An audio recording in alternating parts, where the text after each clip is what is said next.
Picture this. In 1970, the average house in the United States cost about $24,000. You could buy an entire home for the price of a decent car today. Fast forward to now, and that same $24,000? You'd be lucky if it covers a kitchen renovation. In cities like London, Paris, or New York, the property dream has turned into a property nightmare. Most of us are completely locked out of the market. The barrier to entry? Crushing. But here's the thing. While physical land is scarce and expensive, digital land is infinite and accessible. Welcome to the new frontier, the era of digital real estate. I'm about to show you how a single $1,000 investment, not into bricks and mortar, but into a digital asset, can generate better returns than a traditional rental property. No mortgage, no property taxes, no leaky pipes, and definitely no noisy neighbors. Let's be honest about where we are. The traditional path to building wealth through real estate is broken for most people under 40. To even think about buying a rental property, you need at least $50,000 to $100,000 for a down payment. Perfect credit, proof of stable income, tolerance for risk, maintenance headaches, and problem tenants. And even if you manage to scrape together the capital, you're facing ongoing expenses, property taxes, insurance, repairs, vacancy periods. The dream of passive income quickly turns into active stress. Meanwhile, you're locked into one geographic location. If the neighborhood declines, your investment goes down with it. There's got to be a better way, right? There is. The $1,000 rule is beautifully simple. Don't wait to save up $100,000 to buy a rental property. Instead, take $1,000 and build a cash-flowing digital asset that can start generating income within weeks, not decades. Here's the paradigm shift you need to understand. Physical real estate. Value comes from location. It's all about where the property sits. Main street versus side street, downtown versus suburbs. Digital real estate. Value comes from attention. It's about eyeballs, clicks, engagement, and traffic. If people visit your website, occupy your newsletter, or dwell on your video content, you effectively own the digital land they're standing on.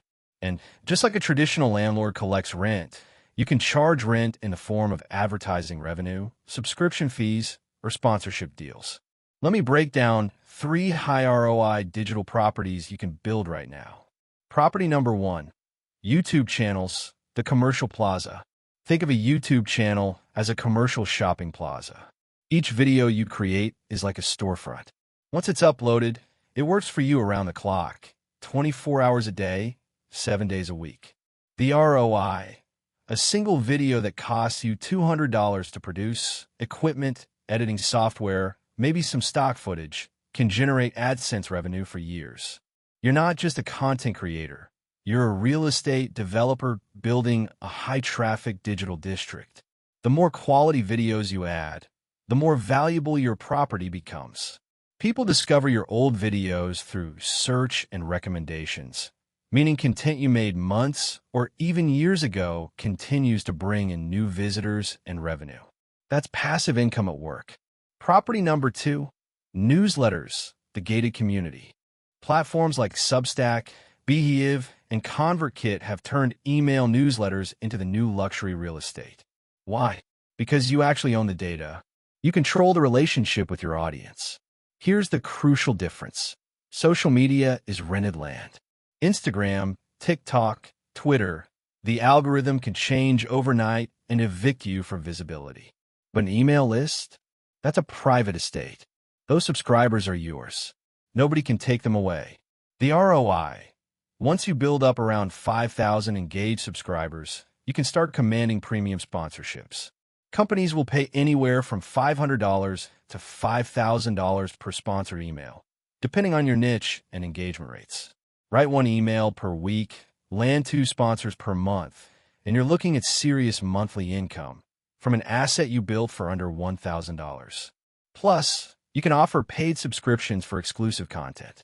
Your most loyal readers essentially become premium tenants paying monthly rent for access to your insights. This is the smart home of digital assets. Using AI and no-code tools, you can build a simple software solution. Think a specialized PDF editor, a niche productivity Chrome extension, or an AI-powered content tool, and have it generate revenue on autopilot. It's like owning a vending machine in a busy office lobby. The machine solves a specific problem. People pay a small monthly subscription fee, and the revenue scales without requiring your physical presence. The ROI. You can launch a Micro-SaaS for under $1,000 using platforms like Bubble, Webflow, or even GPT-powered builders. Charge $10 to $50 per month per user. Get just 100 paying customers, and you're generating $1,000 to $5,000 in monthly recurring revenue. The beauty? Once it's built and functioning, it requires minimal maintenance. That's leverage. Let me show you this side-by-side comparison, because the numbers don't lie. Here's the kicker. If your physical rental unit sits empty, you're bleeding money every single month. But if your digital asset has no traffic, your costs are virtually zero. You're not paying a mortgage. You're not covering utilities. The risk-to-reward ratio isn't even close anymore. So here's my challenge to you. Stop complaining about the housing market. Stop waiting for the perfect moment. Stop believing you need a six-figure salary to start building wealth. The $1,000 rule isn't about getting rich overnight. It's not a get-rich-quick scheme. It's about taking control of your financial future by becoming a digital landlord. It's about building assets that appreciate, compound, and eventually generate income while you sleep. Pick your plot of digital land, whether it's a YouTube channel, a newsletter, or a Micro-SaaS tool, and start building today. Not tomorrow, not next month, today. Because in 5 years, you'll find yourself in one of two positions.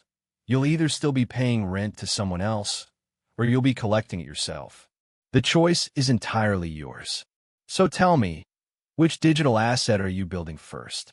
Drop your answer in the comments below.